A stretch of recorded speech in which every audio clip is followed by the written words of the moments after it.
I've played Kynseed for over 300 hours. Here are 30-ish helpful things I've learned along the way. This tip is actually given to you in game, but I think a lot of people either forget about it or just click through the dialogue and might not know. But it can be a game changer when you are first starting out. Use the control button on your keyboard to see the names of NPCs, pets, insects, or to see the status of forageables and growables. If you're someone who struggles to remember who is who, this tip can really save you some time. You can also toggle it, so if you get a little annoyed with all of the stuff on your screen, you can just turn it back off.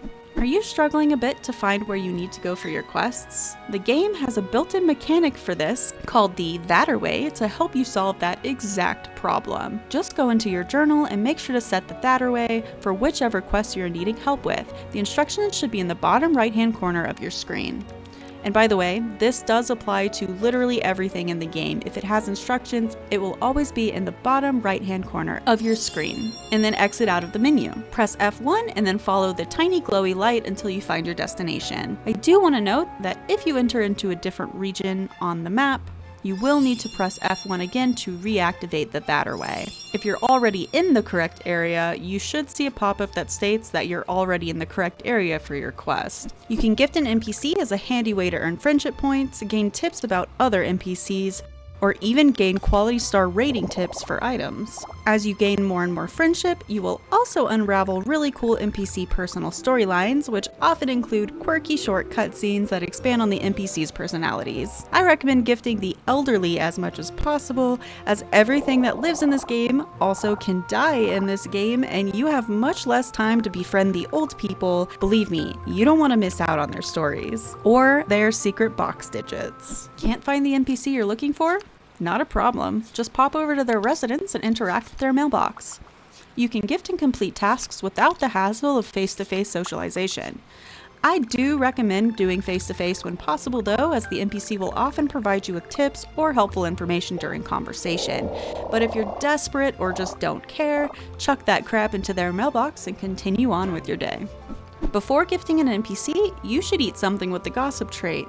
This will increase the chance that the NPC gives you more elusive tips, or maybe even their secret box digits. The dialogue boxes when talking to NPCs have different colors. Blue is for storyline progression with that NPC, green is for tips after gifting them, and any other dialogue box color is just your run-of-the-mill generalized response. I usually pay attention to the blue and green dialogues, but will often click through other dialogues as I've experienced all they have to say after playing for so many hours. If you are at the same point in this game as me, it could potentially be helpful to know which colors you should pay attention to and which ones are on the safer side to skip. Or, if you are a newer player and just aren't that interested in character dialogue, this is a good way to know which ones you should pay attention to understand the storyline. Use your tools for everything, and I mean freaking everything. I can't stress that enough. Immediately purchase a slingshot and shovel as soon as you can from the goods store and get to leveling. As you level up your tools, you'll get helpful perks such as increasing your chance of getting a higher yield or increasing your default star rating. And once you reach a high enough tool level, you also unlock auto collection, which obviously is a game changer with how much there is to collect. As a loot goblin myself, this is a must-have feature. If you're looking for an easy little speed boost, just eat a consumable item that has the speed trait. The better the quality of the consumable item, the longer your speed buff will last. If you don't know how to check an item's trait, all you have to do is hover over that item in your inventory. The item's traits will be displayed in the box on the right-hand side. You can ride your pig or your sheep for faster movement throughout Quill. When purchasing an animal at your local auction, their mood, quality, and speed will be stated outright. Make sure to get the fastest one you can and ride until your heart's content. You can also feed your mount something with the speed trait to make it even speedier. I usually go for a pig though, as they have more food options to choose from. They will literally eat anything. Forage and harvest everything you can get your grubby little fingies on. Being a loot goblin really pays off in this game, as all forageables are useful for apothecary recipes, cooking, or can be sold for a profit and you have no inventory restrictions. It's bottomless, baby. Loot goblin your little face off. It will also help you to level up your tools for that handy dandy auto collection perk and the chance for extra yields. Purchase a puppy from the general store and have it follow you around on your daily travels. Not only does the dog show you spots to dig, which is a great income source early game, but he will bark to alert you to nearby proverbs or recipes that lay willy-nilly around Quill. Some blend incredibly well into the world, and without your dog, believe me, you would never notice them. I never bother with using the market stall in the festival green to make money. It is much more efficient to sell your forage or dig upables to the smithy and the goods store. The smithy will accept any item that can be crafted at the smithy, i.e. jewelry, wards, charms, and tools, while you can sell literally anything else at the goods store. Each of these stores has an allotted 25 brass they can give to you for sellables daily. Between selling things daily, doing quests for brass from the community bulletin board, and completing challenges, you should not have to struggle for money. Money production will also become even easier once you own your first shop. Try to check in with the masters as often as possible, and actively work towards turning in the items to unlock your skill perks. With the big build update, you are now able to see what items are needed for each master without having to physically go visit them. All you have to do is select the tree in the bottom left corner, or you can hit K on your keyboard to access the skills menu. The skill perks are done in a hierarchical fashion, so you will need to unlock the first tier to progress on to the next. The combat in Kynseed has a bit of a learning curve.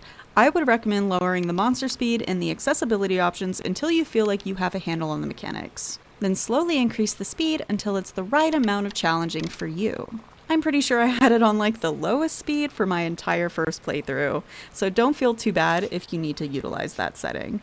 Take your time and practice combat mechanics while doing totem combat.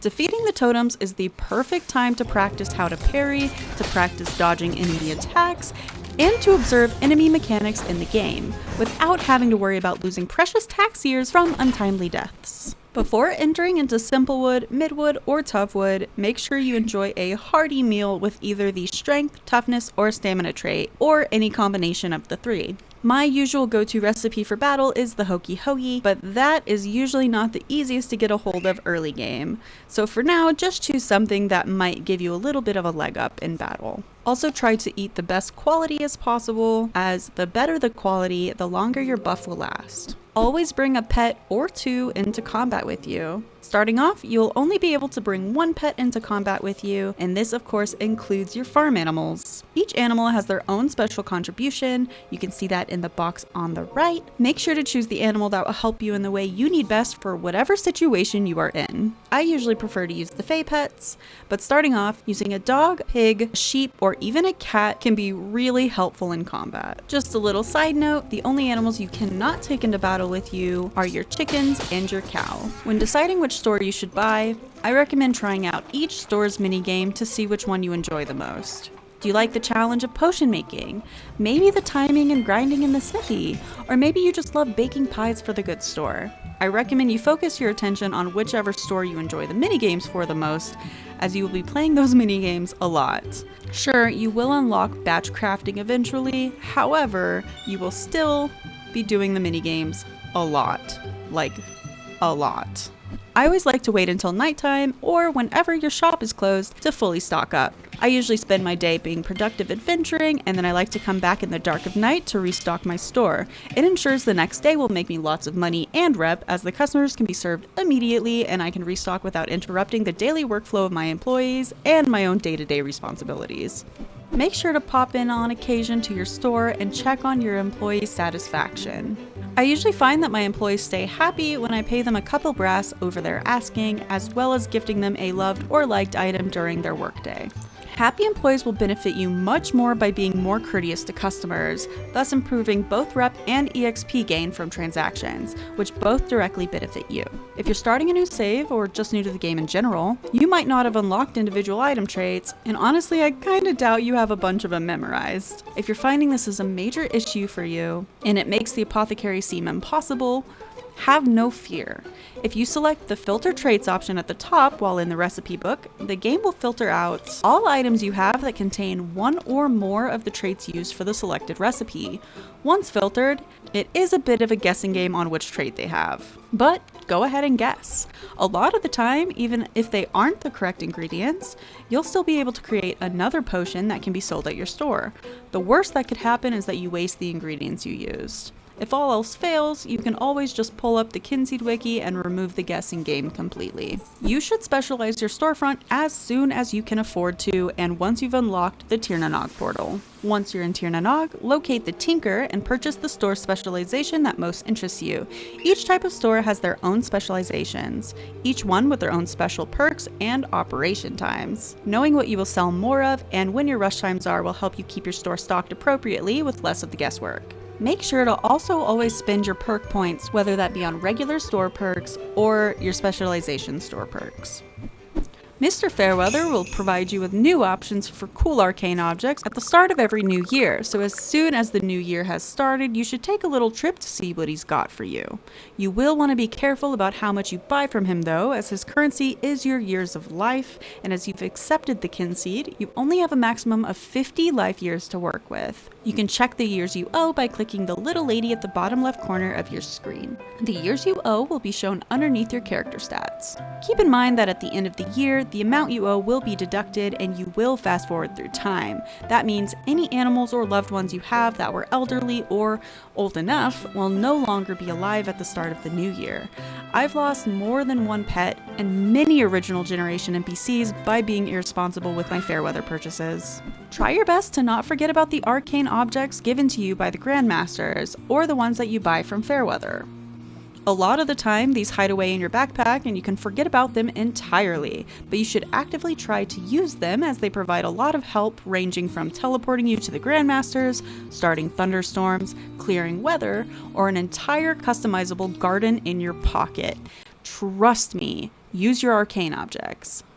Try your best to take advantage of all of the different types of events that pop up all over Quill. Whether it be a mushroom sporing, a fish frenzy, or a shopping fad, these events are a great way to load up on resources, or for shopping fads, brass. This is especially useful for resources like rainbow mushrooms or barbells if you are lucky enough to get a fish frenzy in Mellow Field. Just pay attention to the right side of your screen and head off to where the alert instructs. Whatever you are doing could probably wait till later. The event might be more important. If you have the opportunity, I highly recommend participating in the gambling and competition events hosted around Quill. It can be a really good way to get your hands on some obscure recipes, items, or loved gifts that may be hard to come by. When you win a competition, you get all items submitted by the NPCs, and you get whatever you put in back.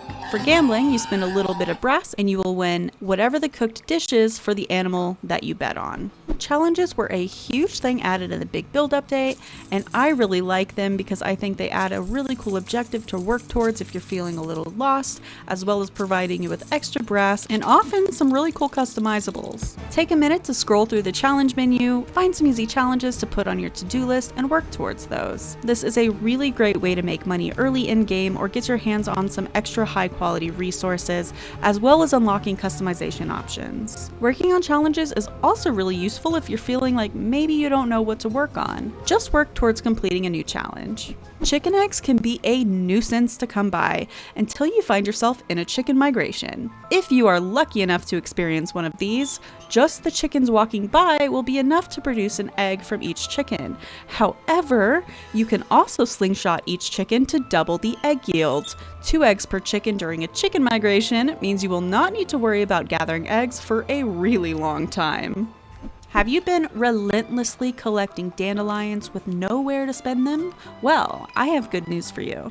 For the low price of 50 dandelions, Dandy Leon will let you pick a new outfit. Head over to Grey Market on any market day, go to the middle left of the map, and talk to the oh-so-colorful Dandy Leon to finally spend those bunches of dandelions you've no doubt collected. You can dye your sheep, which is pretty neat. I have a purple one. Just buy some dye from one of the traveling traders or from the stores in the other realms and feed it to your sheep. They will forever be the color of whatever dye you choose. Well, until they pass on, of course. There's nothing useful about this tip, I just kind of think it's cool. And with that, I'm going to call it here on this video. Thank you guys so much for watching. Make sure to like the video if you liked. Drop me a comment down below to let me know what you think of these tips and if you have anything you would like me to include in my next video. And subscribe if you haven't already. I'll see you all next time. Bye, guys.